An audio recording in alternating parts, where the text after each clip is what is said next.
Hola y bienvenidos a una nueva conversación de Educar para ser humanos. Hoy tenemos el honor de contar con nosotros con Agustín de la Herrán, que es pedagogo y diplomado en formación del profesorado y doctor en educación. Bienvenido, Agustín, y muchas gracias por esta oportunidad para compartir con nosotros. Muchas gracias, Javier, muy amable. Mira. Voy a hacer una pequeña presentación de tu trayectoria profesional, extraída a partir de lo que he podido encontrar en Internet, ¿no? Bueno, Agustín ha recibido el Premio Extraordinario de Licenciatura al colegiado con mejor expediente, el académico, el Premio Nacional de Licenciatura y el Premio Extraordinario de Doctorado. Como decía, es profesor titular del Departamento de Pedagogía de la Universidad Autónoma de Madrid. Ha sido coordinador del programa de doctorado Innovación y Formación del Profesorado. Ha sido secretario y director de la revista Tendencias Pedagógicas durante 7 y 4 años respectivamente. Autor de 250 artículos científicos, de decenas, si no centenares de libros o capítulos de libros. Ha participado en proyectos de investigación en 20 universidades distintas. Ha realizado conferencias en congresos nacionales e internacionales. Entre sus obras se encuentran, algunas no vamos a mencionarlas todas: La muerte y su didáctica, El ego docente, La conciencia humana o Errores radicales de nuestra educación. Él es miembro del Consejo Evaluador Externo, del Consejo de Redacción y del Comité Científico de una veintena de revistas especializadas en pedagogía, educación y formación. Actualmente investiga estas serían sus líneas de investigación: formación y conciencia, cambio del cambio educativo, errores, refutaciones y destrucción de límites y condicionantes de la educación, antecedentes históricos de la enseñanza actual y la enseñanza posible, educación inclusiva universitaria, metodología didáctica, didáctica de la creatividad, pedagogía de la muerte, pedagogía de otros temas radicales, ego humano, conciencia, humanidad, universalidad, autoconocimiento, muerte, educación prenatal, barbarie, etcétera. Bueno, hasta aquí el extenso y brillante currículum de Agustín. Tengo que decir que le conozco muy poco porque simplemente hemos tenido contacto a través de correo electrónico y de WhatsApp en unos pocos mensajes. Y fue Rafael Pulido Moyano, con quien tuvimos una conversación también con él aquí en Educar para Ser Humano, pues que me habló de Agustín, ¿no? Y después de este breve contacto y de bucear muy superficialmente en su obra, pues me atrevo a decir que es una persona valiente, coherente y humilde. Y estos aspectos los menciono porque me parece que son imprescindibles en la visión que él está desarrollando de la educación y de la conciencia, que como veremos, pues es algo que no se limita solo al ámbito de las aulas o de los centros educativos, sino que tiene una profundidad mucho mayor. Así que después de esta presentación, Agustín, vamos para allá. Bueno, quería preguntarte, ¿no? Porque hay muchas ideas que a mí me han sorprendido por la sinceridad o lo directo de ellas, ¿no? A veces no sé si provocativamente, ¿no? Pero, por ejemplo, una de las cosas que mencionas es que tú consideras que la educación ha fracasado de forma radical, que radical es un adjetivo junto con inclusivo que es, digamos, como tu enfoque fundamental, ¿no? ¿Por qué crees tú que la educación ha fracasado o está fracasando de esta manera radical? Bueno, muchas gracias, Javier, por tu presentación. Bueno, pienso que para responder a esta pregunta, que es global y creo que muy relevante, podríamos intentar eh, considerar la posibilidad de que haya una educación a la que nos referimos y que normalmente interpretamos como escolaridad, eh, Y esta educación es con minúscula. Pero junto a esta educación con minúscula hay una educación con mayúscula. Entonces, mi trabajo se sitúa en la educación con mayúscula y desde esa educación que no es escolaridad solo, sino que tiene que ver con lo que cada uno de nosotros hemos conseguido hacer con nuestra vida y con nuestras posibilidades, pues observo la educación con minúscula y también la educación con mayúscula. Eh, para empezar, pienso que la educación con mayúscula no ha comenzado de manera general y que la educación o esta educación eh, con minúscula, desde la perspectiva de la anterior, ha fracasado en lo que debería ser su núcleo esencial, que es formar seres humanos conscientes y lúcidos y lo menos egocéntricos posible. O sea, para mí, esta sería la gran finalidad de la educación, de la enseñanza, de la formación y de los, podemos considerar, sistemas educativos. En la medida en que no se plantea como posibilidad, pues cómo se va a acertar a un blanco si no apuntas al blanco. Evidentemente es imposible. Entonces, al menos ha descuidado la dimensión interior, reduciendo la educación a instrucción disciplinar, a comprensión disciplinar, a competencias y a cuestiones transversales, que son muy importantes, pero que no son toda la educación. O sea, yo manejo metáforas que a lo mejor pueden ser clarificadoras. Por ejemplo, un iceberg. Esto se correspondería con la parte emergida del iceberg. Es la parte de la educación o la cara de la luna que todos ven. Pero es que eso que vemos no es la luna. Eso que vemos es lo que la ciencia llama cara cercana. Pero la luna es mucho más.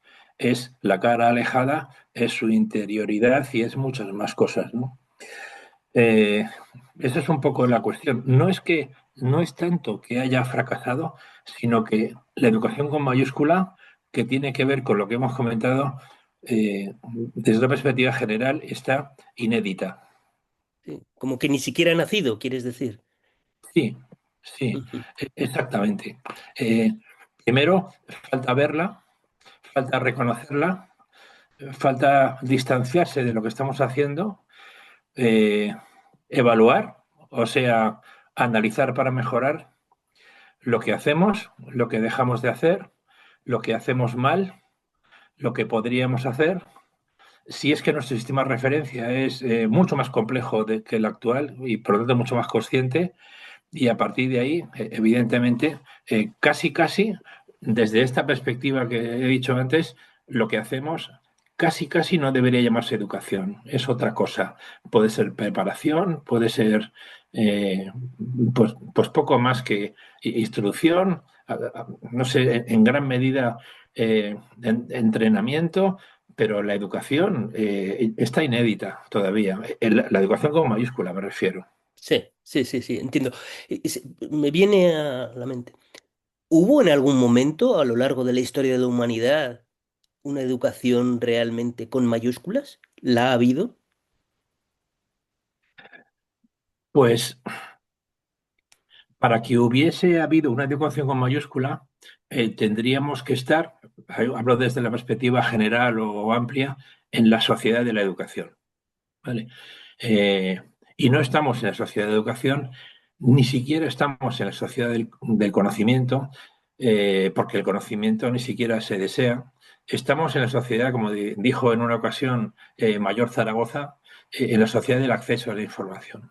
Ujú. A partir de ahí, puesto que se identifica educación con saberes, con saber, no estamos acertando. Y ese no acertar asocia un efecto global muy relevante, a mi juicio, y es algo a lo que se refería Kant, y es que no hemos pasado de la minoría de edad. O sea, eh, somos eslabones perdidos de nosotros mismos o entre lo que somos y lo que podríamos llegar a ser, tanto a nivel personal y por supuesto me incluyo. En la presentación que has hecho no has dicho la realidad, y es que fundamentalmente estamos en la mediocridad. Hablo de mí, yo estoy en la mediocridad absoluta, pero bueno, intento todo lo que has dicho. Y sin embargo, a nivel global pienso que pasa algo parecido, ¿no? Hay un problema importante a nivel social amplio y tiene que ver con una situación de inmadurez social generalizada. Es decir, grandes poblaciones de adultos y de adultas eh, que responden a patrones adolescentes. Es decir, no estamos creciendo, no estamos madurando, no estamos evolucionando. Y todo eso tiene que ver con el tipo de educación y con el desenfoque que esta educación asocia y con la escasa ambición pedagógica que tenemos. Y los resultados, pues son los que son. Cuando se mira resultados de la educación, pues se mira los informes PISA y tal. No, no. Los resultados de educación es la sociedad que tenemos. Ese es el resultado de la educación. Y desde luego pienso que deja mucho que desear. Tanto que desear que casi me atrevería a decir que el ser humano es casi un ser fallido. O sea, estamos siempre a un tris de la catástrofe provocada por nosotros. Eh, es un desastre lo que hay. Cuando se habla de educar para la vida, eso no tiene sentido, porque la vida es un desastre. Es injusta, está muy mal, el resultado es nefasto, tanto a nivel social como a nivel personal. A nivel personal es un erial también. Bueno, pues todo eso tiene algo que ver con lo que estamos dejando de hacer, con lo que estamos dejando de ver y de ambicionar, ¿no? Ya. Bueno, disculpa que es que está sonando aquí. Había apagado el teléfono, pero debe ser que el ordenador está conectado con otra cosa y suenan aquí. Disculpa la Ah, interrupción. vale, vale. Mm, em, hay otro aspecto que me interesa especialmente y es que entiendes, y así yo lo he vivido a lo largo de mi experiencia también, corrígeme si me equivoco en la interpretación que he hecho, que entiendes la educación fundamentalmente como un proceso de autoeducación. Es decir, que el acto de educar es más un acto hacia uno mismo, hacia su interior, que proyectado hacia afuera. Este concepto, digamos, o esta idea de la educación es muy rompedora con respecto a la conversación convencional que se pueda tener con cualquier persona, profesional o no profesional, en cuanto a lo que es la educación, ¿no? Entonces, por un lado, querría que preguntarte o que abundaras en esta idea de esta educación hacia el interior de cada uno de nosotros y, por otro lado, qué cambios concretos o tangibles sufriría o viviría o experimentaría la educación si esto llegara a ser generalizado, digamos, ¿no? Ujú. Pienso de forma un poco semejante a Gadamer, lo que pasa que Gadamer no se mete por las profundidades en las que nos intentamos meter nosotros. Perdón, Agustín, Eh, ¿quién es Gadamer? ¿Quién es Gadamer? un, un filósofo muy relevante, Ajá. alemán. Bueno, pienso que sin autoeducación no hay educación y que la educación que no sea autoeducación sencillamente no es educación. O sea, no es un trabalenguas. Intento describir el fenómeno. O sea, eh, eh, como decía este autor, educar es educarse, decía. Lo que pasa es que, insisto, nosotros intentamos referirnos a otros objetos educativos, pero compartimos la forma, ¿no? Si esta premisa se asumiera, como has apuntado, dice, ¿qué cambiaría? Pues bueno, un esquema, dos o tres cosas, porque esto es larguísimo de desarrollar. El currículo. Bueno, pues el currículo eh, no solo se ocuparía de lo existencial, es decir, de mejorar las condiciones de vida, la periferia de la vida, que es imprescindible, sino que pondría su centro de gravedad en lo esencial. y lo esencial hoy no está ni siquiera reconocido, porque faltan nombrar esa realidad esencial o profunda. Es decir, estamos cometiendo el mismo error que con el iceberg, ¿no? En este caso, imaginemos que la educación es un árbol o una planta. Cuando la observamos, la identificamos con lo que vemos. No, no. Cuando vamos a un bosque y vemos una frondosidad preciosa de árboles, también podría tenerse en cuenta la inmensa red eh, profunda de tipo radical que une informativa y biológicamente a toda esa arboleda, es decir, con hongos, lo que se llama la White Wood Web, ¿no? Bueno, pues eso no está ocurriendo con la educación. Toda esa dimensión profunda está inédita. Entonces, pienso o deduzco que esa normalización sería muy importante, ¿no?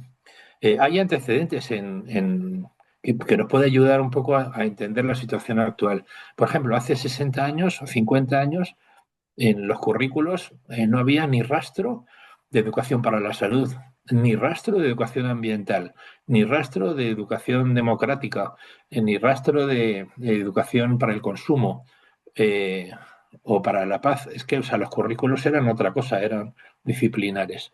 Hoy, esas temáticas que en su día eran de tipo radical se han normalizado y han pasado a ser transversales. Bueno, a lo mejor dentro de un tiempo lo que hoy consideramos radical se va normalizando, va formando parte de la conciencia y se va admitiendo, ¿no? Y resulta que temáticas que hoy están muy lejos, pues uno se da cuenta de que tendrían que haber estado cerca porque como fenómeno lo están, aunque como formulación a veces normativa, pues sencillamente no las incluyamos, ¿no?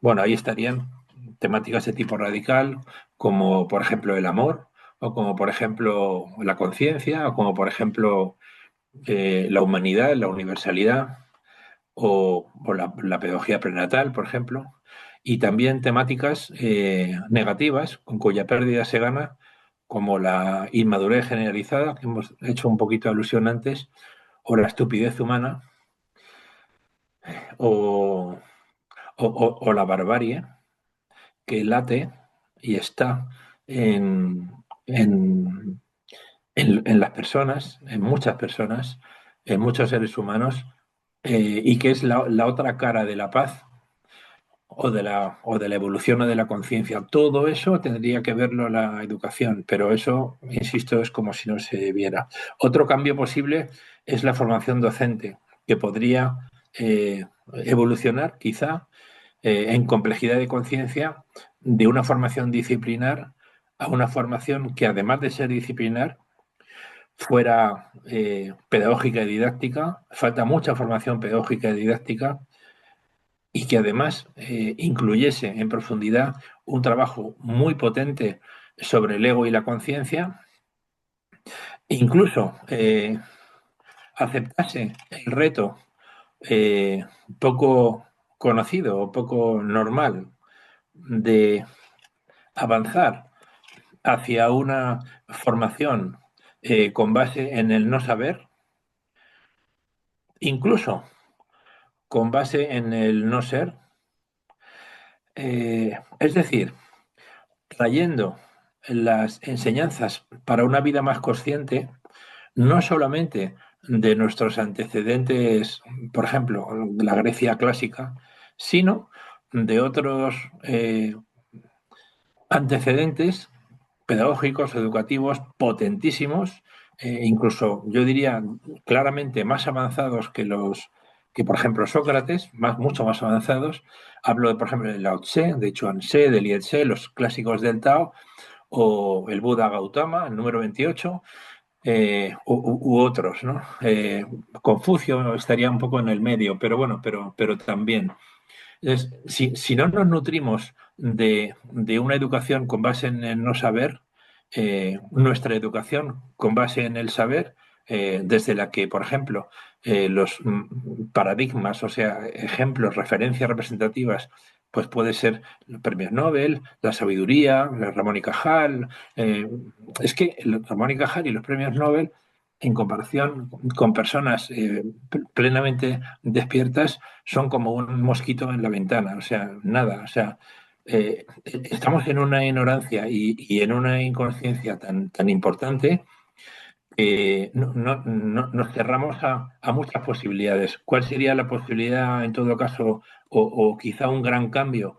Pues un sustrato epistemológico, que es la base de todo lo que es ciencia social, en este caso la pedagogía, que pudiese decir sí a la herencia de Occidente por su ismo, occidentalismo, claro que es lo que evita en todo caso que el otro entre, pero también decir que sí, insisto, a la gran herencia del Oriente clásico, ¿no? Entonces creo que en esa medida esto sería brutal, o sea, poder tener esa base, es decir, más allá de una pedagogía y de una educación basada en el saber y en el no saber, ¿no?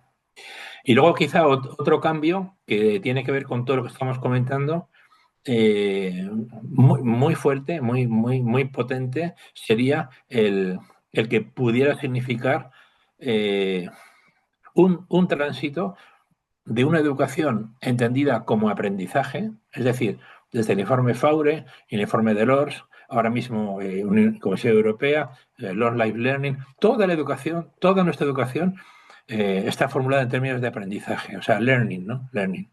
Bueno, learning es un acceso a una parte de la educación. Pero es que a base de learning, a base de aprendizaje, no llegamos a la cima en absoluto. O sea, llegamos como mucho al campamento base. Aprendizaje es adquisición de significados de todo tipo, conceptuales, psicomotrices, sentimentales y de todo.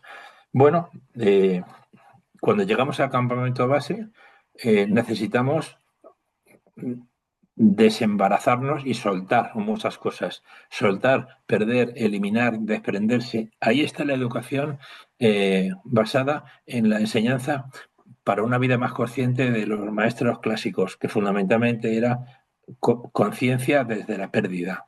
Nuestra sociedad del egocentrismo o de la acumulación no sabe nada de pérdida, no le interesa la pérdida.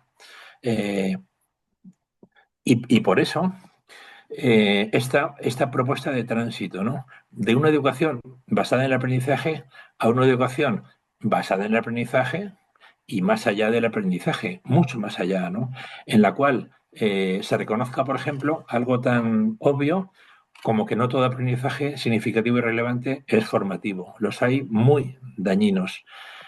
O algo tan obvio como que ¿qué ocurre con el desprendimiento, con el descondicionamiento, con la desidentificación, con la eliminación, con la pérdida? Y si hablamos de saberes disciplinares, pues podríamos hablar de desaprendizaje. ¿Cómo va a ser lo mismo aprendizaje que desaprendizaje? No es lo mismo. Del mismo modo que no es lo mismo que crezcan hojas nuevas que se caigan las hojas. ¿Qué árbol hay que se desarrolle que no pierda hojas? ¿Y qué crustáceo no pierde su esqueleto? ¿O qué insecto? Precisamente pierden células y nosotros lo hacemos también como signo de que estamos creciendo. Es decir, una educación centrada en la pérdida, además de la centrada en la adquisición de significados, que es la actual, apuntaría a la evolución posible, ¿no? Entonces, este quizá pueda ser otro cambio potente, ¿no? Que sería la inclusión de dos fines de la educación que no existen hoy, ¿no? El primero tendría que ver con la evolución interior del ego y la conciencia, y el segundo, que quizá es un corolario, es un efecto automático, espontáneo, podría ser eh, una educación para una humanidad más unida, como diría el investigador Andrés Chulde, que actualmente investiga en este sentido y es un buen amigo. Eso es lo que puedo decir de momento. Ya, sí. Claro, eh, para que se produzcan todos esos efectos, es necesario que haya personas que los lleven adelante. Y en este sentido, em, claro, cuando hablamos de la evolución del interior, pues, hombre, una manera puede ser, podemos hacer actividades de meditación en las escuelas o en la familia o donde sea, pero previamente debe haber un trabajo de las personas, un trabajo previo de las personas que están, digamos, dedicándose a la educación en su sentido más amplio. Em, y también me pregunto, a raíz de este concepto de egocentrismo, de sociedades egocéntricas, has mencionado la educación prenatal, me pregunto si todo no debe comenzar allí. Bueno, puede haber muchos comienzos, ¿no? Pero como un comienzo muy importante el estar consciente de la vida que llega en la familia.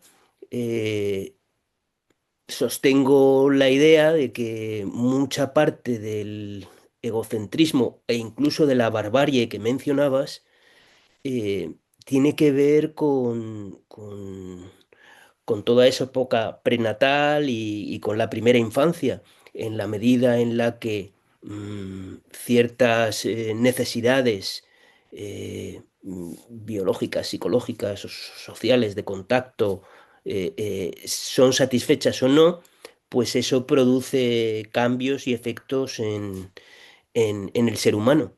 Eh, ¿Podrías abundar un poco en este aspecto más, eh, digamos, evolutivo del ser humano, ontogénico?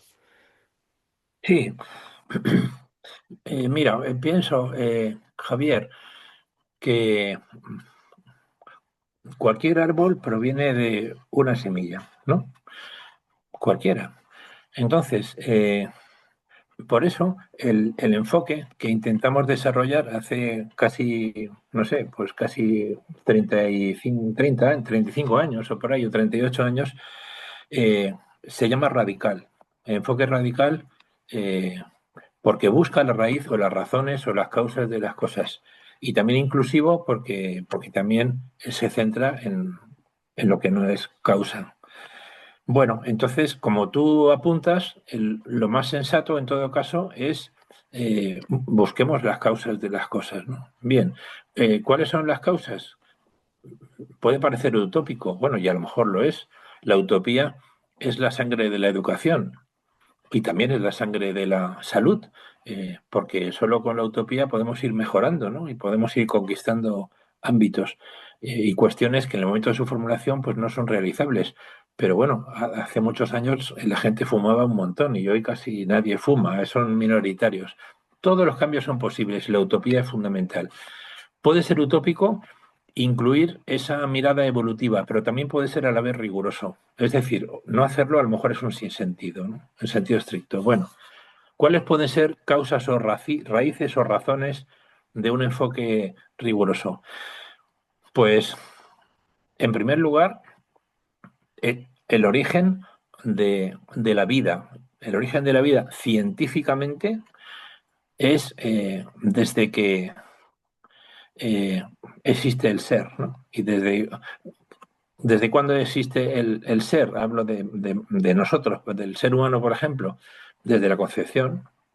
Yo no entro en otras historias políticas, hablo de la versión científica, ¿no? A las pocas horas ya hay diferenciación, en la mórula ya hay ser. El 99% de los científicos reconoce este fenómeno. Bien, entonces la cuestión es, ¿podría realizarse una educación eh, desde la concepción prenatal? La pregunta es, no, tendría que realizarse antes, ¿vale? Antes, desde antes de la concepción. Bueno, resulta que científicamente estamos construyendo una disciplina con la investigadora Bianca Serrano Manzano, que trabaja en la UNIR ahora mismo, con su grupo de investigación. estamos prácticamente diseñando una disciplina nueva, que es la pedagogía prenatal, que no es educación prenatal de ciencia de salud, que tampoco es educación prenatal natural, sino que es educación prenatal desde la pedagogía. Es decir, sistema educativo, formación, metodología, recursos, evaluación, eh, eh, formación de profesionales, la posibilidad de que en los sistemas educativos los primeros alumnos sean los papás embarazados o en proyecto de tener. Y todo eso tiene bastante sentido y cada vez hay más evidencias científicas que lo apoyan. ¿Vale? Bueno, y eso es una razón, eso es un origen. Bien, ¿otro origen cuál puede ser? Nuestros dirigentes. Nuestros dirigentes son un origen. Nuestros dirigentes son fuentes de educación informal y también son fuentes de formación informal. Las primeras pedagogías de la historia, maravillosas, por ejemplo, el Tao Te Ching de Lao Tse o, por ejemplo, el Lun Yun de Confucio, apuntan a la formación de dirigentes, claro, pero es que tiene mucho sentido. O sea, usted quiere dirigir un... Bien, pues entonces fórmese lo mejor posible. Y cuando usted esté preparado cognitivamente, técnicamente, educativamente, pues podrá dirigir con mucha más conciencia y los dirigidos podemos estar mucho más cómodos, pero es que hoy no ocurre nada así, hoy está todo invertido, ¿no?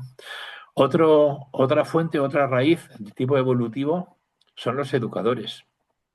Y entre estos hay dos clases, ¿no? Los educadores naturales, que son las familias. ¿Cómo es posible que las familias no tengan ni un gramo de formación pedagógica? Nada, en absoluto, ¿no? Eh, no, es que no, algo no encaja y tampoco parece que exista mucho interés en equilibrar la situación. Otros educadores son los profesionales, que son los docentes, ¿no? A los cuales pues queda mucho por formar y formarse, ¿no? En la educación infantil, de 0 a 6 y de primaria de 6 a 12 son 4 años de estudio. Bien, en secundaria es un año, muy, muy insuficiente con la complicación actual y la prevista que tiene esa etapa educativa. En la universidad ocurre como en la política, que son las dos únicas profesiones para las que no es preciso ninguna formación específica. Eh, Cero, absolutamente, no hace falta, ¿no? Ni docente universitario, ni responsable político. Bueno, pues estos son también causas, son también orígenes, son también semillas de sociedad. Entonces, hasta que no normalicemos la posibilidad de un enfoque radical, es decir, buscando la raíz, buscando la razón de todo esto, pues estaremos dando palos de ciego en los efectos, en los resultados. Eh, por ejemplo, malos resultados de PISA, ¿no? Alumnos de 15 años, ¿no? ¿Cuál es la causa? ¿Los alumnos? No, en absoluto. Los alumnos de 15 años con esos malos resultados son efectos de la sociedad adulta.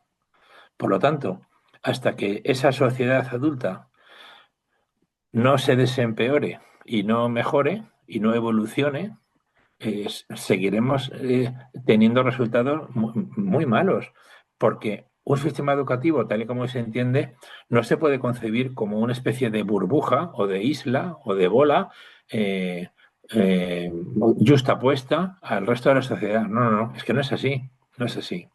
Eh, Quienes primero tendría que cultivar su propia educación es esa sociedad adulta.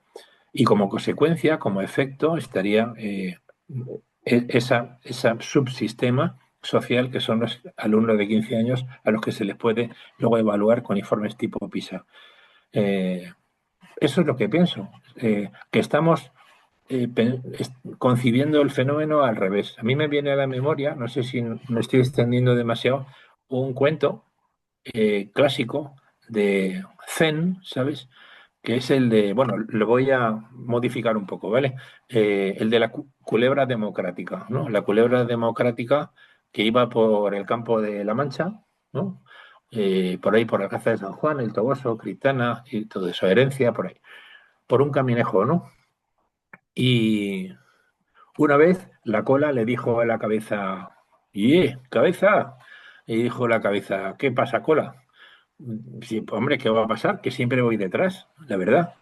Y entonces la cabeza, como tenía un poco de cerebro, lo pensó y dijo, pues sí, oye, esto tiene sentido. ¿Y qué propones? Pues que nos turnemos, 50%, eso es lo democrático. Y dijo, pues sí, tiene toda la razón. El caso es que la cola se puso por delante, empezó a reptar, pero claro, se metió por un camino, pasó un tractor y se acabó la culebra entera. Entonces, me parece que en cuestiones de educación estamos yendo con la cola por delante. Mm, entiendo. De- digamos, cuando te referías a los resultados de estas pruebas internacionales PISA, donde se comparan unos países y otros países, y venías a decir que digamos, los responsables no eran los alumnos, ¿no? Sino el conjunto de la sociedad. ¿No sería, digamos, eh, esta, estos resultados o, bueno, dando por supuesto que midan realmente lo que dicen medir, serían como el canario en la mina, es decir, un aviso de que el conjunto de la sociedad no está apuntando en la dirección adecuada? Sería un poco más así. Y lo del canario en la mina es muy gracioso, pero es así. Eh, no hay culpas, hay causas, hay causas. Y la causa en un sistema complejo pues están repartidas, ¿no? Entonces, bueno, pues puede haber causas en los estudiantes, sí, pero aquí hay causas más profundas que son de toda la sociedad y de quienes la gestionan y de quienes no acaban de entender, no acaban de entender que de la educación depende todo. Esa es la cuestión, ¿no? Hay un fragmentito de un texto que a mí me gusta recordar de vez en cuando, que es el Agakure, que es un breviario del samurái escrito por Yatsumono en el siglo XVIII. Bueno, el fragmentito dice algo así como que cuando el agua sube, el barco también. Vale, pues el agua es, en este contexto, la sociedad y el barco, pues son los alumnos. Es que el barco es cualquier cosa que pongas encima de la sociedad, cualquier cosa. O sea, con la educación, cuando la educación mejora, mejora todo. Y el problema es, volvemos un poco al principio de la conversación. ¿Pero qué es educación? ¿Escolaridad? No, no, no. Educación no es escolaridad. Educación es lo que nos está haciendo pensar, sentir, enfocar, proyectar, interesarnos, cultivar. O sea, la educación es lo que subyace a todos nosotros, ¿no? Y además hay una educación que es la escolaridad, que es a lo que se llama sistema educativo. Yo creo que mal llamado, pero bueno. Ujú. Y eso es un poco la cuestión. Entonces, si podemos pensar con complejidad y con conciencia qué es la educación, a lo mejor la terapéutica pedagógica es distinta, ¿no? Ya, sí. Querría abordar también otro aspecto, porque tú, bueno, ya lo has perfilado de alguna manera. Hablas de que la educación es periférica y que como mucho aborda lo exterior, ¿no? Pero que en ningún caso alcanza lo interior. Entiendo que lo exterior es esta educación con minúscula y lo interior es esta educación con mayúscula que mencionabas al principio. Eh, pero querría preguntarte, y que de alguna manera la educación que tenemos en este momento no ni siquiera se acerca a esta dimensión interior. Querría preguntarte em, qué es lo que hay en esa dimensión interior, por un lado, si es que hay algo, a lo mejor hay vacío, no lo sé, por un lado, y por otro lado, ¿por qué? si sabemos por qué, digamos, ese territorio está inexplorado, este territorio se elude sistemáticamente. Pues yo pienso que la educación con mayúscula no es la educación interior, es la educación interior y exterior unidas. Esa sería la educación con mayúscula. Bueno, desde mi perspectiva, puedo estar equivocado, ¿eh? ¿Y por qué se elude? Pues sencillamente porque no se ve.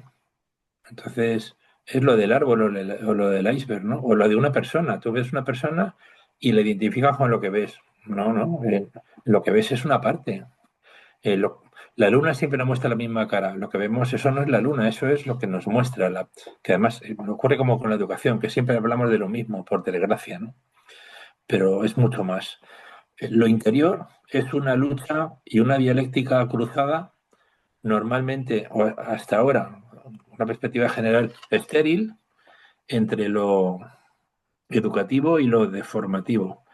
Pienso que hay ámbitos muy formativos nacientes de la conciencia, como por ejemplo la decencia o la ética, la libertad consciente, la compasión, la creatividad lúcida, el sentido humano evolutivo interior, la universalidad, el amor, la duda, la humildad o el autoconocimiento esencial, incluyendo eh, también en este interior, por supuesto, el ego y la conciencia, ¿no? Y hay otros ámbitos que también son interiores y que no forman parte de la diversidad, sino que son más bien parte de la identidad, que debería formar parte de la educación inclusiva, tal y como se entiende hoy. Y en ese sentido, hay un artículo científico que acabamos de publicar sobre ampliación de la noción de educación inclusiva, donde también se incluye esto. Y hay, como digo, otros ámbitos que son nefastos y derivados del ego, que también forman parte de este interior. Por ejemplo, el egocentrismo, la ignorancia de la ignorancia, porque me pienso que desde una perspectiva objetiva no podemos perder de vista que un premio Nobel en su ámbito, si es lúcido, se reconocerá como ignorante, porque, como apuntó Newton, eh, conocemos una gota y desconocemos un océano. Y eso es aplicable a los premios Nobel. Pues tanto más nosotros que somos aprendices de todo esto.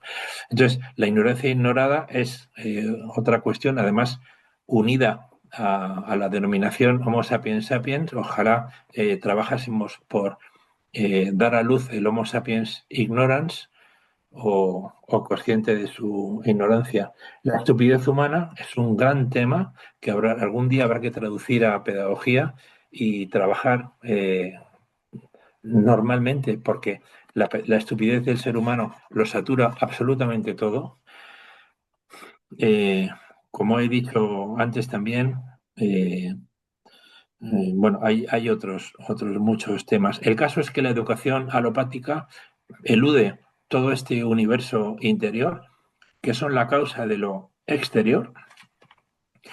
¿Y por qué? Pues porque, aparte de no verse, todas estas cuestiones no apuntan a la posibilidad de fortalecer sistemas rentables, también están lejos de lo medible y tampoco favorecen a priori estructuras de poder, egos institucionales, egos personales, ismos, etcétera. Entonces, están muy lejos de todo esto, con lo cual es mucho mejor que permanezcan en el cajón de lo raro, de lo extraño, a pesar de que si la educación tuviese algo que ver con lo que interesa profundamente al ser humano, estas cuestiones formarían parte de la educación. Lo que pasa que continuarían siendo una parte, como las raíces son parte de un árbol. Lo que ocurre es que las raíces es la parte más vital y más importante del árbol. Esa es una diferencia sutil, ¿no? Tú cortas una rama y el árbol sobrevive, pero cortas una raíz y el árbol puede que no lo haga. Podríamos Se decir que la habla, raíz es primordial. la raíz es la parte, además, en la que, como dices, es la parte eh, que soporta a todo el ser. Es la base. Entonces, la base es la base. Igual que con el cuento de la culebra, ¿no? La cabeza es la cabeza y la cola es la cola. Los frutos, estamos pendientes de los frutos, buscamos resultados en los frutos, ¿no? Pero esos resultados, pues son resultados PISA o son... un momento. Es que los frutos tienen ya raíz, o sea, son parte de la raíz. Entonces, ¿qué es lo inteligente? ¿Qué es lo más consciente? Eh, comprender esta fisiología completa que también incluye el ecosistema y el clima y la lluvia, pero poniendo las cosas en su sitio. Sin embargo, la mirada educativa es miope. O sea, la miopía ve bien, pero solo de cerca. Bueno, pues entonces, ¿qué falta? Falta visión, falta conciencia. Pues por eso la conciencia es un metatema brutal. O sea, hay dos metatemas básicos, ¿no? Que son la conciencia, de la que se derivan presencias con las que se gana radicalmente, y eso sería parte del interior, pero no podemos trabajar la conciencia sola, hay que incluir el ego. El ego, el egocentrismo, la inmadurez, todo ese tipo de cuestión. ¿Por qué?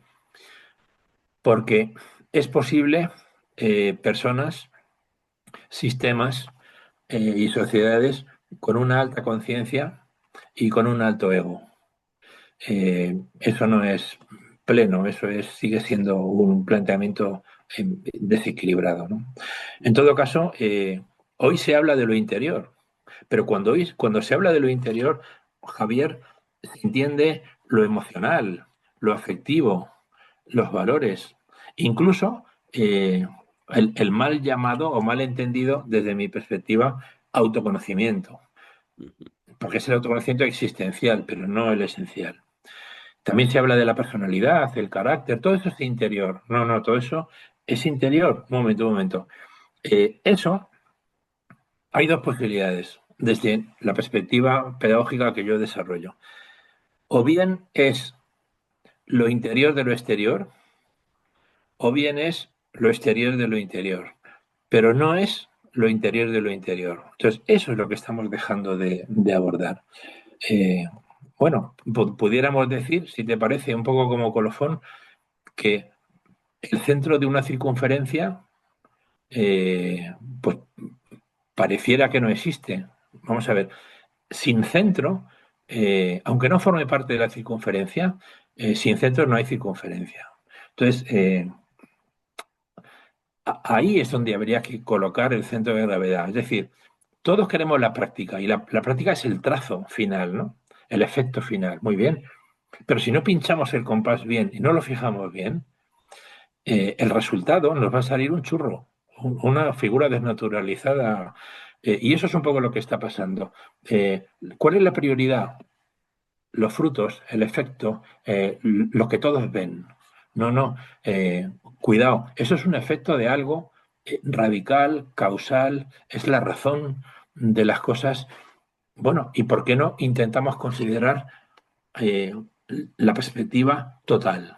No hay que tener miedo de la palabra total, total en el sentido de no parcial o de completa, ¿no? Ujú. Bueno, pues pienso que ahí tendría que estar la ambición educativa, pero, como has apuntado antes, entendiendo que las raíces son las raíces y las ramas son las ramas y las flores son las flores, sin confundir, ¿no? Ya, entiendo. Eh, a ver, entonces, digamos, en ese interior de lo interior, ¿no? Porque venía diciendo, bueno, esta cosa de lo emocional, las emociones, tal, puede ser lo interior de lo exterior o lo exterior de lo interior, ¿no? Y Sí, de puede alguna ser. manera también se ha producido una cierta evolución en el sentido de que, como mencionabas antes, hace 50 años, pues eso no se tenía ni en cuenta en la educación, ¿no? Y ahora se tiene un Sí, poco más en cuenta, quiero decir, que parece que hubiera permeado un poquito más, ¿no? Mm, poquito. aún así, no alcanzamos al interior de lo interior y en el interior de lo interior digamos, me ha parecido entender que había como dos elementos fundamentales, ¿no? La conciencia y el ego. Sí, desde mi perspectiva, sí. Vale, Son accesos, eh, accesos. accesos importantísimos, porque, pero por cierto, la conciencia está en todas partes, o sea, la conciencia no es algo solo interior, la conciencia es exterior e interior y el ego es exterior e interior. El ego es fundamental. Si no se reconoce, si no se analiza, si no se comprende las estrategias del ego, si no se escribe, si no se nombra, ¿cómo se va a anhelar ningún tipo de abordaje educativo? Entonces, hay ramas del ego, por ejemplo, tienen que ver con ismos, ¿no? Racismo, sexismo, nacionalismo. Bien, pero hay una causa común a estos y a otros ismos, y esa causa común es el ego. Este diagnóstico es muy antiguo. Esto viene, en todo caso, de los grandes maestros del Oriente Clásico y también de algunos del Occidente Clásico, que no tenían nada que ver con la filosofía. Por ejemplo, eh, Antístenes o Diógenes, que se les considera filósofos cínicos, bueno, yo creo que eran sobre todo educadores, ¿no? Y también apuntaban a esto, o sea, también apuntaban a esto. Y luego tenemos la conciencia que una cosa es la conciencia como ámbito cognoscitivo y educativo y pedagógico, y otra cosa es la conciencia como fenómeno, ¿no? Incluyendo la supraconciencia. Es decir, eh, el gran fenómeno que lo satura absolutamente todo, ¿no? Y que tiene algo que ver o mucho que ver con el ki del Tao, etcétera, ¿no? O con eh, observaciones de la física cuántica actual. O sea, es decir, resulta que todo eso converge y se unifica y tiene mucho que ver todo con todo. Bueno, pues toda esta mirada exterior e interior a la vez es imprescindible, pero si solamente nos quedamos con la periferia de las cosas, pues realmente vamos a conseguir cosas periféricas por definición. Y eso es un poco la contradicción. O sea, si no se profundiza, el horizonte educativo no aparece. El horizonte aparece y se dibuja cuando se profundiza, no cuando se avanza horizontalmente. Y esa paradoja, o no, o evidencia, pues nuestra educación no la ha incorporado, porque está identificada con la periferia de las cosas. Como por otra parte, cualquier ciencia, ¿eh? O sea, cualquier ciencia se ocupa de la periferia de sus objetos de estudio. Eh, Todavía hay que dar más pasos. Yo lo propuse en el año 95, por ahí, con mi tesis doctoral, y luego en el 98 con un libro que se llama La conciencia humana, en la necesidad de una ciencia con conciencia, ¿no? Pero todavía, claro, y esa ciencia con conciencia podría ser coherentemente la pedagogía, ¿no? Que es la ciencia de la educación por antonomasia, pienso yo. Ujú. Sin embargo, y ahora que mencionas a la pedagogía como Mm. ciencia por antonomasia, sin embargo, la pedagogía está ciertamente desprestigiada. No sé si tú estás de acuerdo con esto. Hay como una sensación de que la pedagogía mm, o no tiene suficiente capacidad de acción o sus propuestas están desvinculadas del mundo real. ¿Cómo ves tú la posición de la pedagogía en este momento en la sociedad? Bueno, yo pienso que la pedagogía está prejuzgada. La pedagogía es una ciencia social. Es la ciencia social cuyo objeto de estudio es la educación y la enseñanza. Eh, Ocurre que cuando, por ejemplo, hay un problema de salud, se consulta a los médicos. Cuando hay un problema de virus, de pandemia, pues se consulta a los epidemiólogos. Pero cuando hay un problema de educación, en nuestro país, me parece que en otros muchos también, no sé todavía por qué, pero se consulta a psicólogos. Eso es un error, porque la psicología es una ciencia de la salud y la pedagogía es la ciencia de la educación por antonomasia.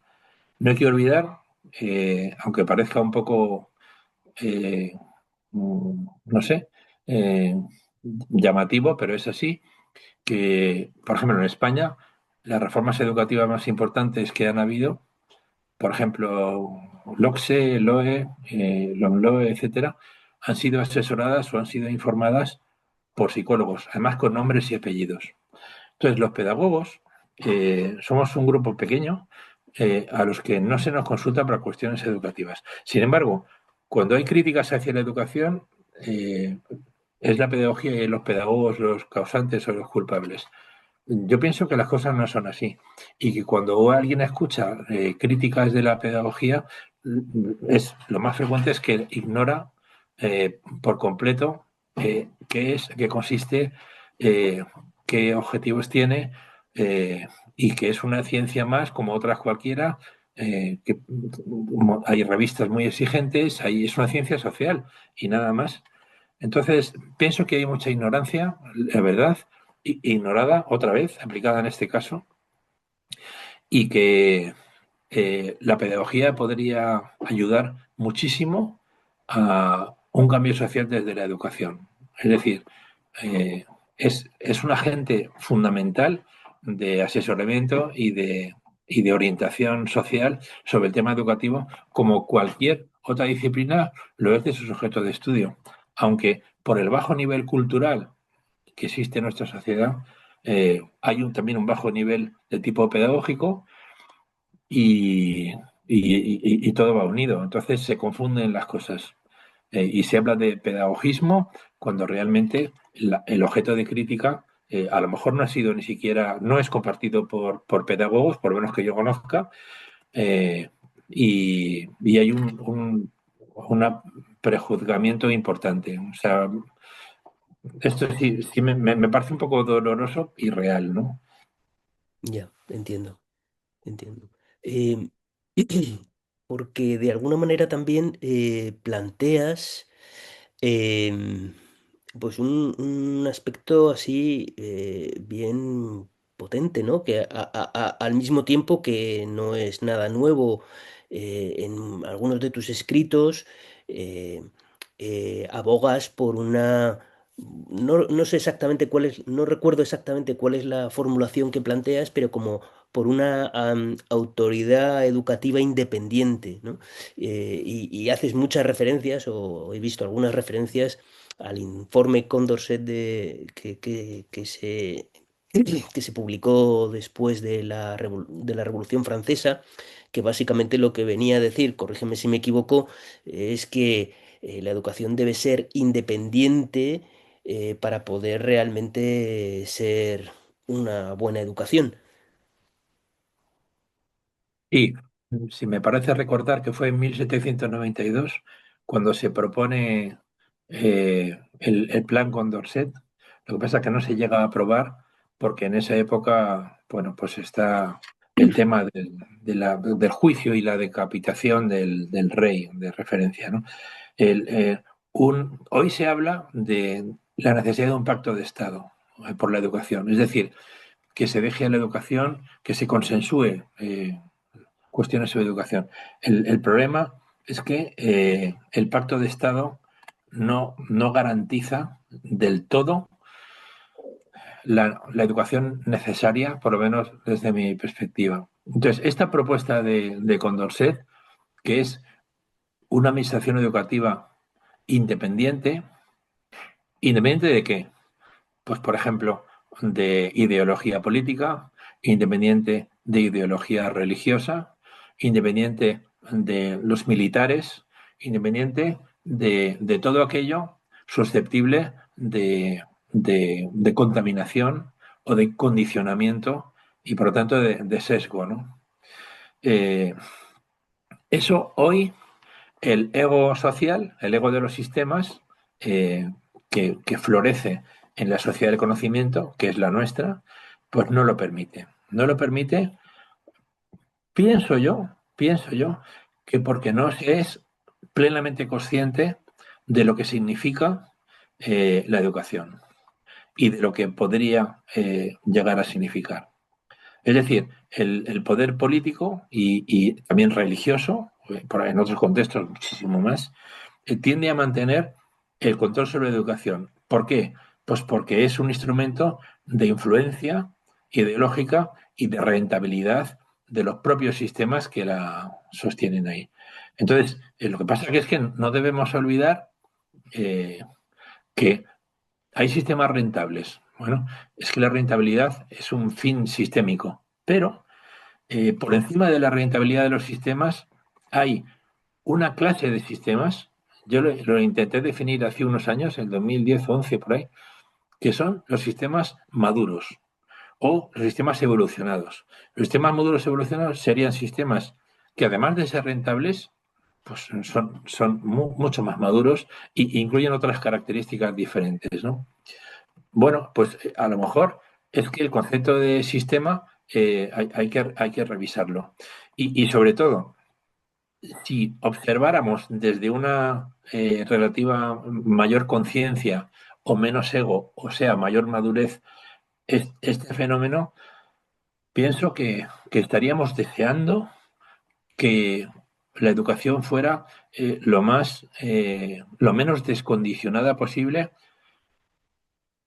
por una razón fundamental, y sería la motivación fundamental, y es el respeto profundo a nuestros hijos y a nuestros alumnos. O sea, si se les respetase profundamente a nuestros hijos y a nuestros alumnos, eh, lo que les ofreceríamos sería la menor cantidad de adoctrinamiento o de producto condicionado o de enseñanza condicionada, de educación condicionada posible, ¿no?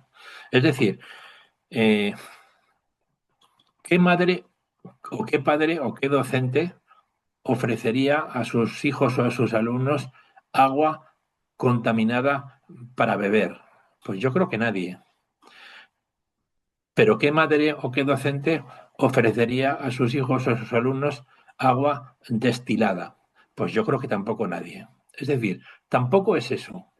Pero por lo menos agua potable sí, ¿no? No sé si vale la metáfora, pero me parece importantísimo esta cuestión. Y si respetáramos a nuestros hijos y a nuestros alumnos en primer plano, además de no ofrecerles eh, agua contaminada, empezaríamos la educación de nuestros hijos por nosotros mismos. Entonces, también se da esa paradoja, ¿no? Como le respeto en profundidad, comienzo por mí. Bien, es que así debería ser. Es decir, y como no es así, pues deducimos que las cosas están al revés. Bueno, más o menos. Bueno, hay muchos aspectos que en esta última intervención has hecho. Por un lado, hablabas del concepto de rentabilidad, ¿no? No sé si en un aspecto económico o material, entiendo que es así. Bueno, rentabilidad tiene que ver con eficacia y tiene que ver con objetivos cumplidos. Un Entonces, objetivo. cualquier sistema se define por su equifinalidad, es decir, por su razón de ser. Entonces, hay sistemas sociales cuya razón de ser es económica, pero hay sistemas sociales cuya razón de ser no es económica, hay otras razones. Sí. Entonces, aquí la cuestión fundamental sería la posibilidad de que la razón fundamental de nuestros sistemas sociales y también personales, es decir, estamos redefiniendo el concepto de sistema educativo. O sea, todos podemos ser sistemas educativos, o sea, conjunto de partes con un fin común. Y el fin prioritario es nuestra educación, tanto de personas, por ejemplo, de ti o de mí o de cualquier persona, como a nivel social o colectivo. Entonces, si asumimos esa posibilidad y todos nosotros somos sistemas educativos autoconscientes, eh, entonces estaremos mucho más cerca de respetar profundamente a nuestros alumnos y además de ofrecerles algo mucho mejor, porque si lo que se le ofrece es adoctrinamiento indiscriminado, que es un poco lo que hay hoy, pues algo estamos dejando de ver, estamos dejando de ser conscientes los egos desbordantes están saturándolo todo.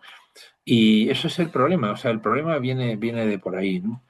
Eh, por ejemplo, en la dialéctica, en la enseñanza del Tao, de clásicos, el respeto profundo al discípulo es fundamental y se entiende de una manera muy diferente posiblemente al respeto didáctico en Occidente. Bueno, eso es un poco la cuestión. No sé si más o menos te he respondido. Sí, el respeto, ahora querría, y no querría olvidar abundar un poco más en esta cosa del respeto profundo a nuestros hijos y en este respeto didáctico que has dicho y respeto más profundo, pero me ha parecido entender que, digamos, desarrollando, digamos, la parte esencial, no vamos, porque a veces tengo un poco la sensación de que, bueno, como la mirada fundamentalmente está centrada en lo existencial, en lo superficial, en lo material, eh, eh, y entiendo en todos los ámbitos, en el ámbito familiar, en el ámbito escolar, en el ámbito, digamos, empresarial. Eh, Ujú. acabo de perder la imagen, Sí, no, no, Agustín. sí, sí, sí, seguimos, tranquilo. Vale, pues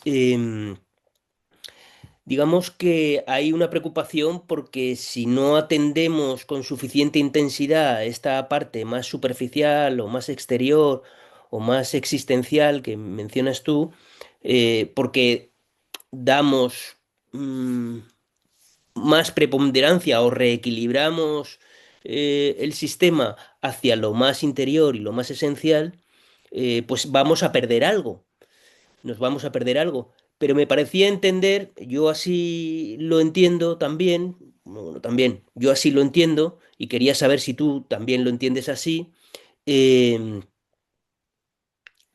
que atender a lo interior y mirarlo y acercarnos a ello no, no reduce las posibilidades de lo existencial y de lo exterior, sino que las amplifica. No sé si estás de acuerdo con este planteamiento. Sí, estoy de acuerdo con ese planteamiento. Eh, Mira, yo tuve un gran maestro que fue mi abuelo, ¿sabes? Manu, y me acuerdo muchas cosas que me dijo y han sido muy importantes en mi vida. Una de las cosas que me dijo es una frase que para mí es muy orientadora y es la siguiente. Él decía, jugar con lo existencial, pero vivir en lo esencial. Ya está. Yo añadiría algo más incluso. Jugar con lo existencial e incluso ganar, pero vivir en lo esencial. Bueno, pues es así. O sea, ¿qué es lo esencial y qué es lo existencial? En el libro que has citado antes, de Errores Radicales de nuestra Educación, hay una cuestión que es como un tema cero, ¿no? Un tema cero que es diferenciar lo existencial de lo esencial. Hoy día, o todo es existencial o todo es esencial, pero no hay esa diferencia importante, ¿no? Eh, con lo cual, la cabeza se confunde con la cola, la raíz no existe, el fruto es lo esencial y no, no, es que es todo lo emocional, lo interior. Dios mío, qué desorientación. Entonces, eh, claro, eh, si vamos en un vehículo, ¿qué es lo fundamental? Pues hay muchas cosas que son fundamentales. O sea, hay muchas cosas que son fundamentales, pero también hay causas de esas cosas y hay prioridades. Entonces, la razón, cuando la propia conciencia se organiza, pues entonces todo cobra sentido, otro sentido. Y eso es algo muy básico y muy elemental, pero que desde la perspectiva, desde las prioridades de la sociedad del egocentrismo, ¿qué es lo que hace? Pues que haya cosas que sean prioritarias y de lo esencial es que ni se habla. Y es un poco el retrato de nuestra educación, que tendría que tener mucho que ver con lo que más importa al ser humano y tendría que comunicar a los educandos claridad. Y la claridad o la estructura, eh, sin adoctrinar, sino justamente lo contrario, eh, no puede comunicarse, no puede compartirse, no puede eh, transmitirse por ósmosis si la causa de esa comunicación, que por ejemplo son los docentes o son los padres o son la dirección escolar o es los gobernantes, no lo tienen claro. O sea, por eso es preciso que esta, entre comillas, educación con base en el ego y la conciencia, no solamente la conciencia, sino con base en el ego y la conciencia, se empiecen a normalizar, se empiecen a metabolizar, se desarrollen desde la ciencia social, no desde religiones, no desde grupúsculos ni de instituciones, no, desde la ciencia social, que es la ciencia es que sepamos la fuente más fiable de conocimiento, incluyendo en esa generación eh, una educación con base en el no saber también, ¿vale? Que es que eso es muy importante, ¿no? Por ejemplo, si aceptamos la relevancia pedagógica, formativa de la primera metodología educativa de la historia, que fue la meditación, eh, es que la pregunta es, ¿cómo es posible que todavía la meditación no forme parte de la formación del profesorado y de la formación de los educadores y de la formación de los dirigentes, que no existe como tal, como hemos dicho antes, o de la formación de los investigadores? Pero es que, ¿cómo va a ser lo mismo un investigador, un dirigente, un educador que medita que otro que no medita? Y ojo, meditación, desde mi perspectiva, pero creo que se ajusta al fenómeno, no es mindfulness, ¿eh? Mindfulness no es meditación, es una especie de acceso a meditación. Meditación es algo mucho más profundo y mucho más, mucho peor comprendido. Mm, mm. Y desligado digamos, interpretaciones religiosas o, ¿no? Porque igual puede haber, digamos, hay Totalmente. confusiones, ¿no? O prejuicios.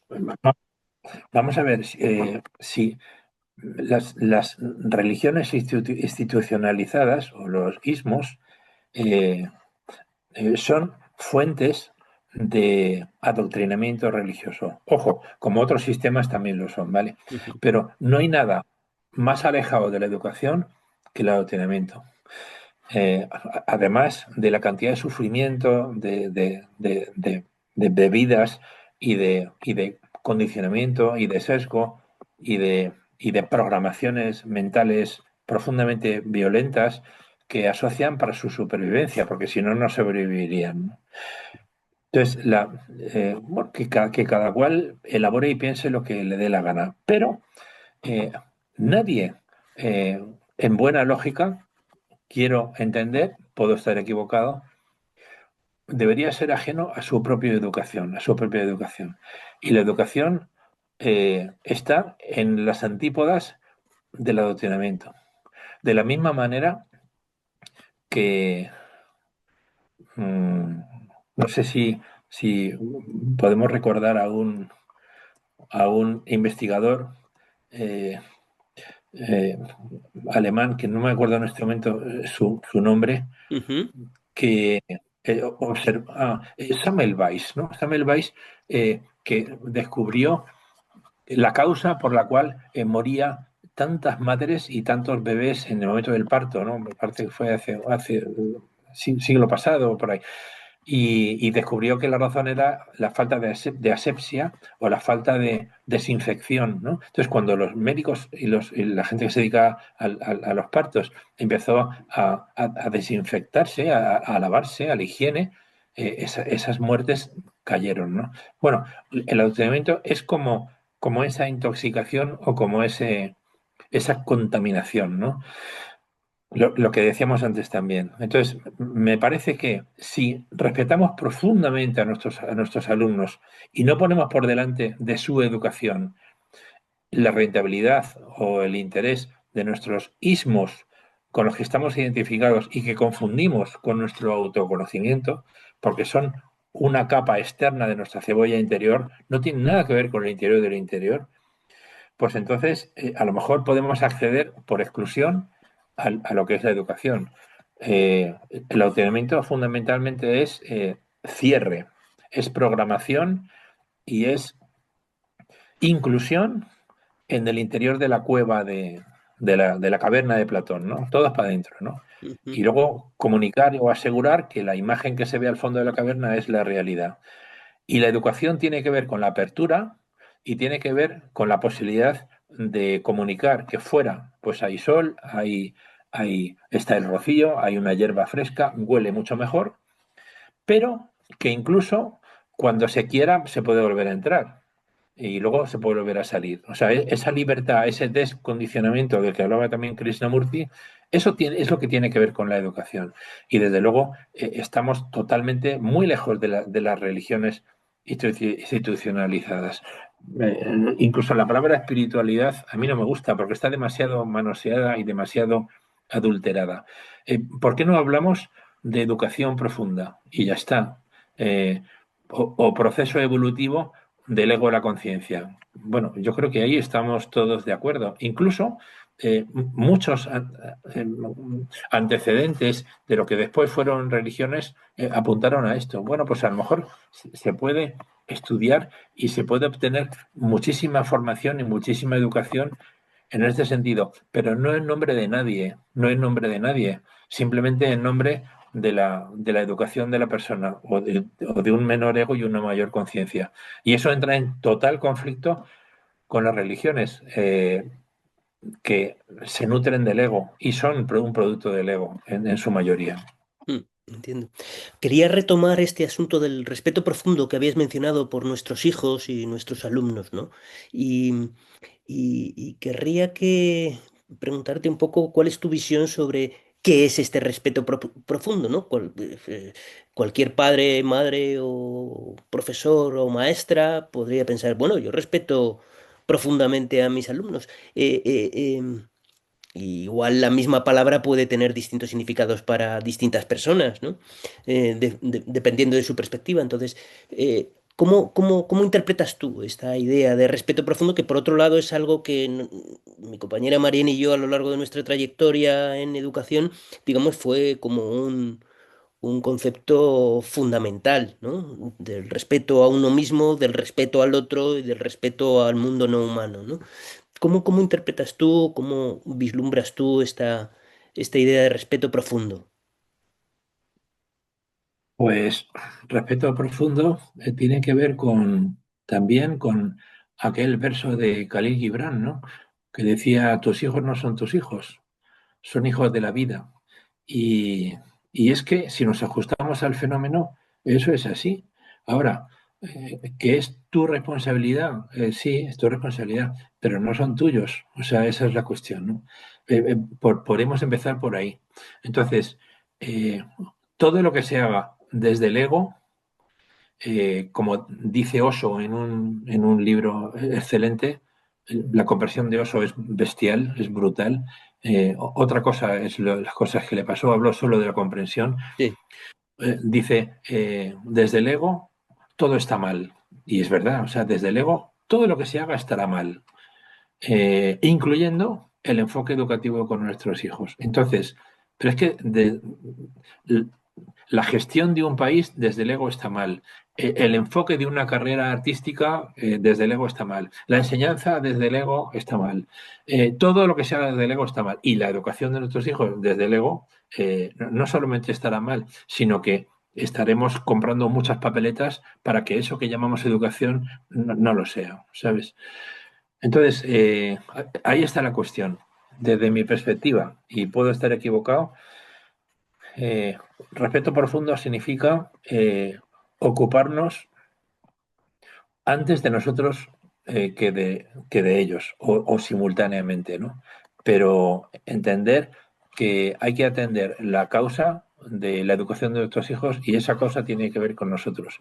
Y eso también está asociado a procesos de tipo radical, que hoy se habla muy poco de ellos, lo siento mucho, que tienen que ver con la duda, tienen que ver con la humildad, tienen que ver con el reconocimiento del ego y con la posibilidad de formarse mucho más allá. A partir de ahí, cuando una persona se cultiva, no tiene ni siquiera que pretender ninguna actitud ni cómo lo hago, porque es que automáticamente, espontáneamente, eso se irá encauzando.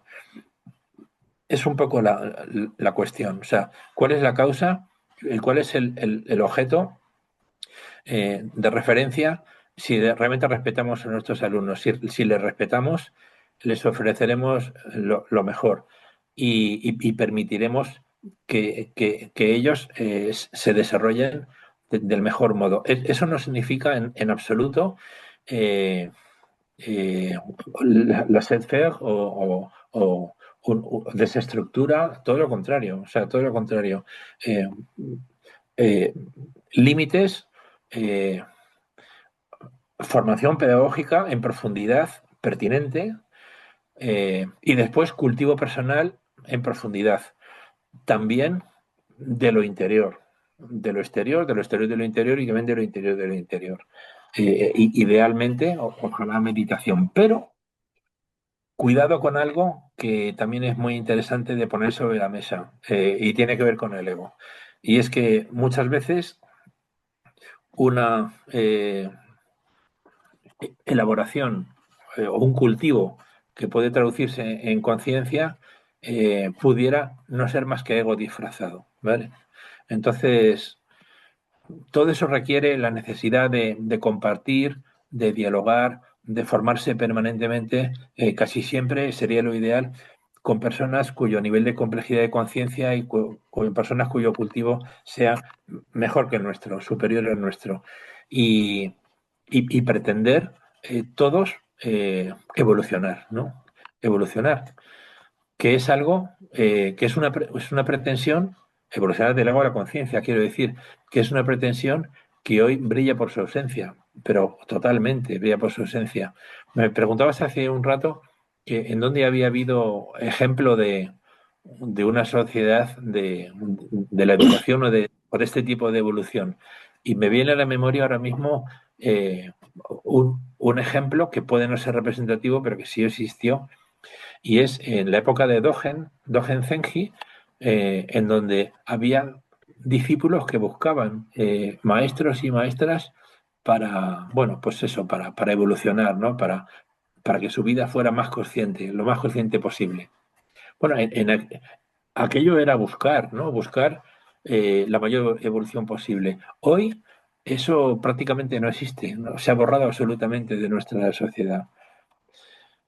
Eh, claro, cuando tenemos el reto de educar hijos o alumnos, eh, la cuestión es entender, eso es a lo que en su día llamamos la teoría de la mora, es una metáfora, que eh, el pretender o el entender que el alumno es el centro de la educación o el hijo es el centro de la educación es un error. Eh, Eso lo dice la UNESCO, ¿eh? Pero el alumno o el hijo son un centro de la educación, pero hay otros centros. Por ejemplo, tú eres otro centro.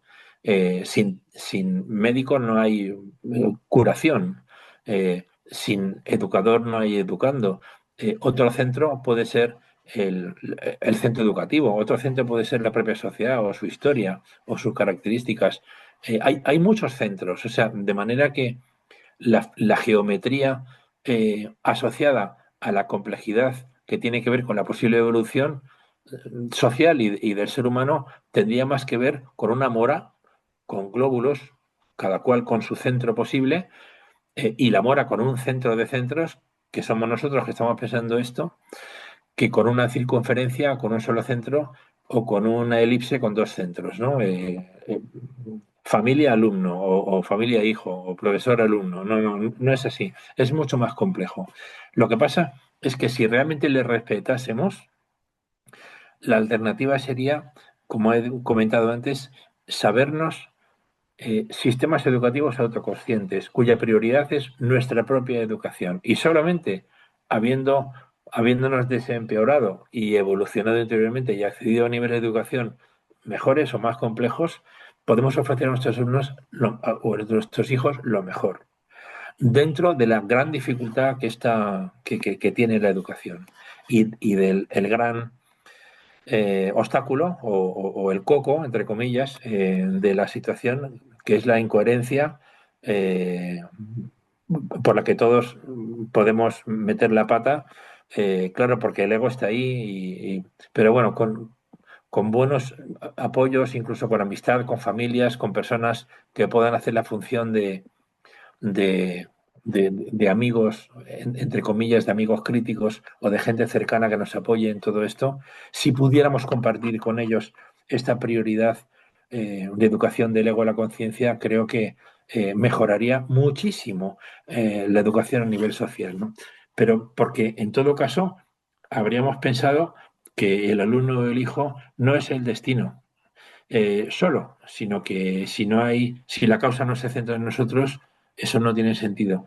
Y ese ordenamiento de las cosas es lo que sobre todo tiene que ver con el respeto didáctico profundo, Ujú. pienso. Sí, mencionabas esta teoría de la mora, donde vienes a decir que el niño o el adulto o el hijo no es el centro de la educación, sino que es un centro, ¿no? Y que hay otros centros, la familia, los docentes institucionales, organizativos, sociales más amplios. Y cuando me encontré con esta idea tuya, me surgía la pregunta de, claro, no hay un único centro, ¿no? Y esta imagen de la mora, pero ¿cómo se compatibilizan las necesidades y los intereses de los distintos centros en la medida en que, bueno, sean más o menos autoconscientes, ¿no? Porque esto es como un proceso también, ¿no? Si cada uno de estos centros tiene, por un lado, necesidades distintas, intereses distintos, igual distintas capacidades y dentro de esas capacidades, distinta capacidad de poder, ¿no? Y un poco cómo se podría, o cómo se vislumbras tú que se pueden compatibilizar estos centros, ¿no? Porque igual estoy equivocado, pero entiendo yo que el hijo o el alumno, digamos, es un centro con ciertas necesidades, con ciertos intereses que no necesariamente son idénticos o muy probablemente no sean idénticos a los de los otros centros y sin embargo tienen mucha menos capacidad de acción y de poder sobre su entorno. Sí, eh, imaginemos un ideal, ¿vale? El ideal podría estar compuesto por multitud de sistemas sociales y personales muy diferentes, de diferente naturaleza, de diferente contenido, de diferentes intereses y anhelos, pero eh, susceptibles todos ellos de un metainterés o de un interés de intereses que podría ser su propia evolución interior. Entonces, a esto es a lo que yo llamaría sistemas educativos. O sea, cuando la prioridad del sistema Javier o del sistema Ojo de Agua o del sistema España o del sistema, no sé, Universidad Autónoma de Madrid o empresa tal, pudiese compartir contenidos diferentes, anhelos diferentes, pero hay un interés que compartimos todos, que es, porque podría ser como el máximo común divisor, ¿no? Y es la prioridad sobre aquellos intereses sustantivos de un interés, entre comillas, verbal que pudiera ser nuestra evolución interior. Entonces, en ese caso, cualquier sistema social o personal podría ser un sistema educativo. Es decir, puede ser fuente de educación, empezando por la educación propia. Y entonces, automáticamente, espontáneamente, eso se comunicaría por ósmosis a todo el sistema social, incluyendo, por supuesto, a los sistemas menos potentes o más sensibles o que se van a modificar más, que son los alumnos y los hijos. Naturalmente que sí. Ujú. Pero si pudiéramos acceder a esta especie de concepción compleja, de conglomerado, que es la teoría de la mora, ¿no? Ujú. Cuyo centro pudiera ser, en este caso, la conciencia que estamos pensando esto, cualquier persona que esté admitiendo esta posibilidad es el centro de la mora. Entonces, deduciríamos lo siguiente. Primero, que a lo mejor ocurre como cuando nos alimentamos, ¿no? Que hay diferentes nutrientes, que hay diferentes elementos, hace falta todo, vitaminas, minerales, proteínas, de todo. O una sinfonía, ¿no? Los elementos, los instrumentos de viento, de cuerda, hace falta todo, todo. Eh, lo que pasa es que esa sinfonía o incluso esa constelación armónica eh, tendría una coherencia interna muy potente y esa coherencia interna es la prioridad de la educación sobre cualquier otra cosa. Porque haría bueno aquello de que cuando el agua sube, el barco también, ¿no? Eh, y reconocería que las personas, por ejemplo, estamos compuestas de agua, casi todas, muchísimo. Bueno, que no casi todas, no, quiero decir, en una gran medida, ¿no? Por lo tanto, cuando el agua sube, el agua puede ser exterior, que es social, pero el agua interior, que es personal también. Bueno, si eso fuera cierto, o se pudiera asumir que no es difícil, porque tiene que ver con algo así como con una alfabetización existencial, que sería puente con lo esencial, es decir, es el ABC para vivir en el planeta Tierra una vez que te despiertas por aquí. ¿Cuál es el sentido de la vida? Pues a lo mejor puede tener algo que ver con darnos más y más cuenta de lo que hay, ¿no? Pero si se filtra o se condiciona por intereses y por sistemas egocéntricos, lo vamos a ver todo de forma condicionada. Mm, bueno, no sé si te he respondido. Sí, sí, perfectamente. Eh, claro, entiendo que, a ver, el proceso de autoconciencia que has mencionado, que es, digamos, individual o de cada ser humano, pero al mismo tiempo también hay una autoconciencia sistémica, o organizativa o en otros niveles mayores. Em, a nivel de seres humanos, unas personas están en un punto de autoconciencia, otras están en otro punto de autoconciencia. Entiendo que las instituciones o los grupos o las organizaciones, digamos, son sistemas en los que la autoconciencia, digamos, camina más lentamente, vamos a decir así. No sé si será así o no, según tu perspectiva, en la medida en la que están formado por personas con distintos niveles de autoconciencia. Eh, Me planteaba, y me imagino una maestra, un profesor, un padre o una madre con un cierto camino recorrido en cuanto a este respeto profundo, a esta autoconciencia, y qué actitud o cómo podría compatibilizar su propio camino al verse insertado en organizaciones con un menor grado de autoconciencia. ¿Qué actitud o cómo podrían o qué recursos con qué recursos podrían contar o cuál podría ser la actitud para, digamos, formar parte de? Claro, lo que has dicho antes es muy difícil si entre todos formamos parte de la sociedad del egocentrismo. Bueno, traigo a colación, por ejemplo, una frase de Saramago en Ensayo sobre la ceguera, que decía, está por nacer el ser humano cuya segunda piel no sea el egoísmo. Bueno, el egoísmo como efecto de egocentrismo y tal. Claro, es que mientras que entre todos formemos parte de esta sociedad globalmente inmadura, todo lo que comentamos va a ser muy difícil. Pero si fuéramos capaces de plantearnos finalidades o ambiciones o sentidos educativos profundos eh, mucho más allá de nuestros sistemas particulares, que puede ser familia, pero también puede ser una nación o un sistema internacional, es un sistema particular también. Es decir, creo que aquí es donde estaría la aportación a nivel de UNESCO, etcétera, orientaciones para una educación global más allá del ego, más allá de los sistemas.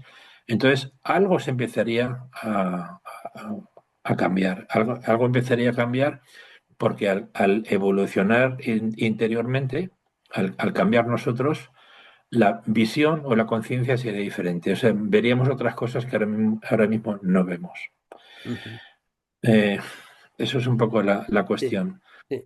Y em, sería legítimo. Perdón, en cuanto a la actitud que Sí, preguntabas, sí. eh, para mí la actitud no es una cuestión prioritaria, porque la actitud es un efecto del cultivo con base en el ego y la conciencia. O sea, la actitud es un producto, un efecto.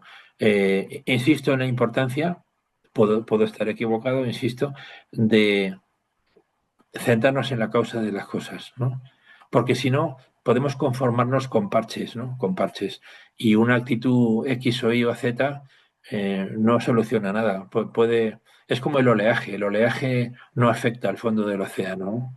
Bueno, tenemos un oleaje, bueno, ¿y dónde vamos con eso? O sea, la- el- el- me parece que es mucho más correcto, mucho más sólido un trabajo incluso proyectos a largo plazo, pero a largo plazo digo a nivel de décadas y por supuesto mucho más allá de sistemas. Me parece que en el año 93, en un librito que se llama La educación del siglo XXI, planteaba la posibilidad de super reformas de educación, super reformas a nivel de humanidad, o sea, a nivel de humanidad, mucho más allá de los entornos concretos.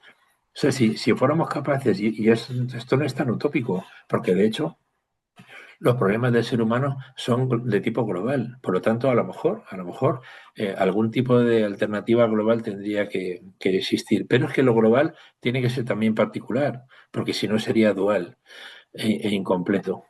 En todo caso, de dentro a afuera, Javier, así es como lo veo. Y la Ujú. actitud formaría parte un poco más de la periferia que del centro. Y al hilo de esto, al hilo de esta pregunta anterior que te había hecho, ¿considerarías legítimo por parte de una persona o de una familia eh, con un cierto grado de conciencia, de autoconciencia y propósito de respeto profundo por sus hijos, de educar fuera de sistemas adoctrinadores o egocéntricos? ¿O consideras que ese no debería ser un camino apropiado? Pues yo creo que se puede comprender esta eh, opción, ¿no? Esta voluntad, ¿no? Es legítimo, pero eh, es complejo y, en todo caso, sería dual, por definición. Pienso que casi nadie está preparado para esto. Casi nadie está preparado para esto. Y es muy peligroso, incluso quienes piensen que estén preparados para esto. Eso es más peligroso todavía, porque casi siempre ocurre que el ego se disfraza de conciencia y te hace caer en la cuenta de esto. No sé, mi opción personal, que puede estar, como digo, continuamente equivocada, es la siguiente, ante esta posibilidad. Eh, es posible educar fuera y dentro a la vez, eh, tanto en escuela pública como privada, etcétera. De modo que lo exterior sea en función de lo interior. Y eso es lo importante. O sea, aquí lo importante no es tanto fuera eh, o dentro, sino reconocer que el ser humano no, O sea, es una opción dialécticamente más potente educar fuera y dentro a la vez, porque lo que importa es la educación real, no tanto que sea dentro o que sea fuera. A mí me da miedo eh, la posibilidad de, de la certidumbre de que somos conscientes y podemos, por lo tanto, eh, porque a veces eso es ego disfrazado, ¿sabes? O Ujú, sea, puede haber alternativas con rigor y con sentido. En todo caso, yo sí creo que tiene algún sentido si hay algún tipo de proyecto en esta medida, bueno, pues como hacemos en pedagogía, en educación, y es que y si hay una propuesta de innovación, hay una propuesta de cambio, pues eso, primero hay un pilotaje pequeño, se investiga, se evalúa, eh, por ejemplo, algún tipo de proyecto de innovación o de investigación, se evita el tanteo y el ensayo. Luego puede haber soportes cooperativos abiertos, o sea, que no se traduzca esto en un cierre egocéntrico a mayor nivel, ujú, porque entonces lo que se hace es consolidar el ego, aunque incluso ampliar el tamaño del ombligo, y eso tampoco es ninguna solución. Eh, la formación pedagógica es fundamental y sobre todo directrices para no confundir esa conciencia pretendida, por lo tanto, esa posibilidad que apuntas con ego disfrazado, ¿sabes? Entonces aquí ujú, habría un campo muy importante de diferenciación, ¿no? ujú. Entiendo. Em, em, entiendo.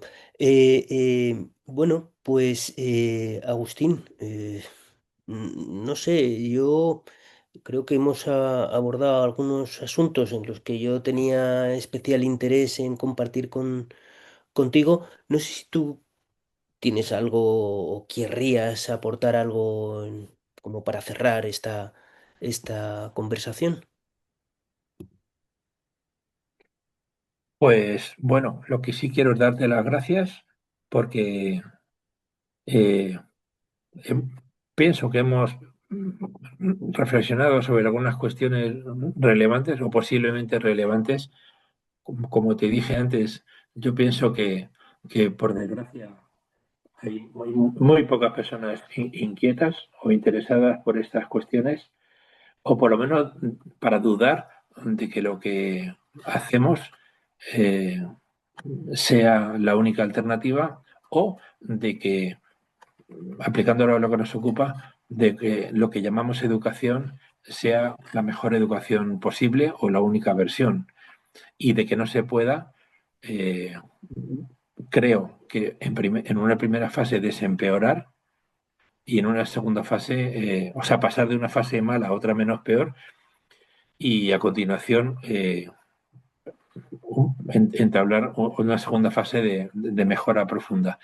Para esto pienso que es fundamental ir más allá del ego. Más allá del ego significa también ir más allá del ego temporal. O sea, a lo mejor se pudiera empezar y a lo mejor pudiera terminar cuando nosotros ya no estamos aquí. Pues bueno, es que en educación casi siempre ocurre que quien siembra no cosecha, ¿no? Ujú, Pero lo importante es entender que estamos aquí muy poquito tiempo, que la evolución personal tiene algo que ver con el sentido de la vida, que como alguna persona dice, y me parece muy acertado, es un préstamo de nuestros hijos lo que tenemos, es un préstamo de nuestros hijos y de quienes todavía no han nacido. Entonces, pienso que realmente si alguna enseñanza común podemos obtener de los Messis y de los Ronaldos de la educación, o sea, de las personas que más lejos han llegado en lucidez, en conciencia, en evolución interior, que son las personas que más claramente han mostrado el camino de una educación para una vida más consciente, podría sintetizarse en redefinir el concepto de educación como proceso evolutivo del ego a la conciencia. Por ahí está el autoconocimiento esencial que creo que es preferible no tomarlo como punto de partida, ni siquiera como meta, porque ocurre como con el Satori, el Samadhi, el Cirque o el arrobamiento o la experiencia mística, que si se adoptan como referencia son auténticos obstáculos para la evolución interior, es mejor olvidarse de ellas y simplemente seguir trabajando. Y luego me parece muy útil, aunque parezca una perogrullada, comunicarnos, apoyarnos y vigilar el ego. Vigilar el ego porque en cuanto menos nos descuidemos, caemos en la red, en la trampa y empezamos a interpretar mal, ¿no? Entonces, para mí, un antídoto, una vacuna positiva de esta cuestión es trabajar desde la ciencia social. Eh, no identifico con esto el paradigma positivista, no, positivista, interpretativo, sociocrítico, posmoderno y radical inclusivo, que es la línea que yo desarrollo y que es compatible con cualquiera de las cuatro anteriores. Y con humildad y siempre de dentro a afuera, es decir, primero ocuparnos de nosotros, o sea, la rosa primero se ocupa de ella misma, eh, porque si se desocupa de ella misma, ni polinización, ni insectos, ni nada. O sea, entonces en Ujú. ese sentido hay una orientación de ego positiva que es ocuparnos de nosotros. Y automáticamente, espontáneamente, me parece que así pues podremos contribuir a la mejora de lo que nos rodea, ¿no? Pienso, Entiendo. Javier. Sí, sí, sí. Bueno, Agustín, pues muchísimas gracias por compartir, muchísimas gracias por el tiempo que nos has dedicado y bueno, pues espero que en el futuro podamos tener otras oportunidades de conversar. Muchas gracias, Javier. Ha sido un honor estar contigo. Gracias. Un abrazo. Un abrazo.